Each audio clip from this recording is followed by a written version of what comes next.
악마는 존재하는가? 여러 종교와 많은 창작물에서 등장하는 악마의 존재를 한 번쯤 생각해 본 적이 있을 것이다. 악마는 사람에게 들어가 그 사람의 인격과 정신을 통제하게 되는데 이를 악마 빈이라고 부른다. 악마가 들어간 사람은 마치 다른 사람이 된 듯한 모습을 보이며 한 번도 배운 적이 없는 외국어를 유창하게 구사한다. 흥미로운 사실은 많은 사람들이 악마 빈이를 정신적인 질환으로 취급하는 것과는 달리 종교에서는 사람의 몸에 악마가 빈이 된다는 것을 인정하고 있다는 점이다. 가톨릭에서는 사람에게 들어간 악령을 몰아내는 의식을 행하는데 이를 엑소시즘이라고 부른다. 가톨릭은 엑소시즘을 전문적으로 행하는 신부들이 존재한다. 서양의 빈이는 중세시대부터 꾸준히 보고되었는데 17세기의 이탈리아에서 악마가 몸에 들어간 한 수녀가 악마가 전하는 메시지를 편지에 적은 충격적인 사건이 일어났다. 미스터리한 사건의 주인공은 마리아라는 수녀로 본명은 이사벨라 토마시이며 1645년 이탈리아에서 태어났다. 이사벨라는 15세의 나이로 세례를 받고 마리아 크로치피사 델라 콘체지오네로 개명했다. 이후 마리아는 이탈리아 시칠리아의 팔마 디 몬테키아로 수도원의 수녀가 되었다.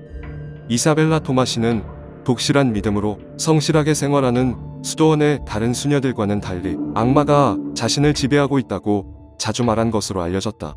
마리아는 악마가 자신에게 신으로부터 벗어나 악의 길로 들어갈 것으로 끊임없이 요구했다고 주장했다. 마리아는 악마의 꾀에 빠져 자신도 모르게 죄를 짓지 않을까 늘 두려워했다고 한다. 또한 수도원의 수녀들은 마리아가 16년간 수도원에서 머무르는 동안 이상한 행동을 하는 것을 목격했다. 그녀는 기이한 것을 봤다고 소리치며 기절하는 일이 잦았다. 그녀는 그녀의 귓가에 속삭이는 악마의 목소리를 들었다고 다른 수녀들에게 고백했다. 1676년 8월 11일 일과 시간이 시작되었음에도 불구하고 마리아가 나타나지 않자 수도원의 수녀들은 그녀가 생활하는 방으로 그녀를 찾으러 갔다. 마리아는 방의 바닥에 누워 있었다. 그녀의 얼굴은 검은색 잉크로 덮여 있었고 손에는 양피지 위에 쓰인 편지를 쥐고 있었다.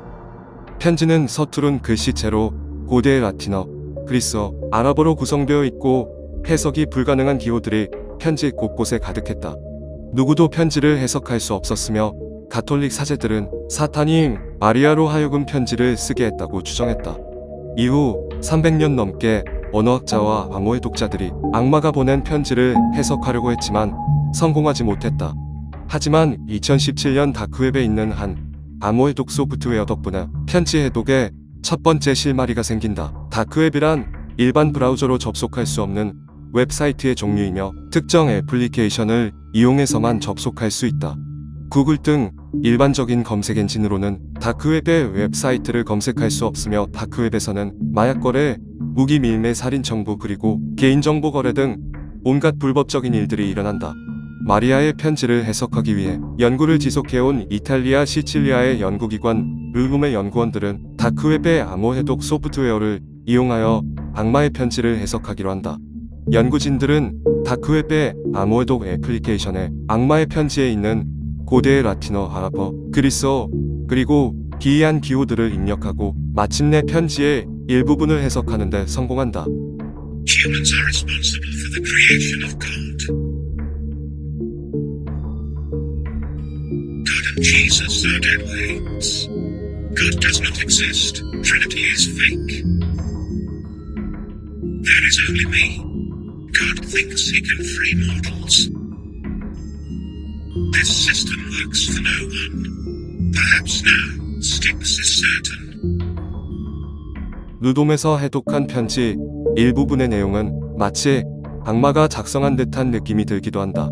편지는 인간과 신 그리고 악마에 관계되는 내용을 다루고 있으며 신을 부정하고 삼위일체는 거짓 그리고 신과 예수를 무거운 부담으로 표현하고 있다. 편지의 전반적인 내용은 기독교를 부정하는 듯한 뉘앙스를 강하게 풍기고 있다. 또한 스틱스를 언급하고 있는데 스틱스는 그리스 신화에서 등장하는 저승과 이승을 연결하는 강으로 흔히 우리가 요단강으로 부르는 강을 지칭한다. 300년이 넘게 해독이 불가능하다. 최근 일부분만 해석이 가능하게 된 악마의 편지는 과연 어디까지가 진실인가?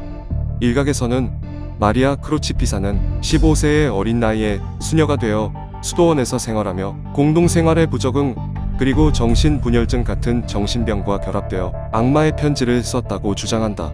또한 일부 학자들은 마리아가 고대 종교 경전을 학습하며 얻은 언어적 지식으로 고대 알파벳을 습득하여 편지에 적었을 것이라는 추정을 내놓고 있다. 과연 악마는 존재하는가? 마리아가 쓴 미스터리한 편지는 악마의 조종을 받고 쓴 것인가? 아니면 이사벨라 토마시는 정신분열 상태에서 반기독교적 내용을 편지에 적은 정신병 환자에 불과한 것인가?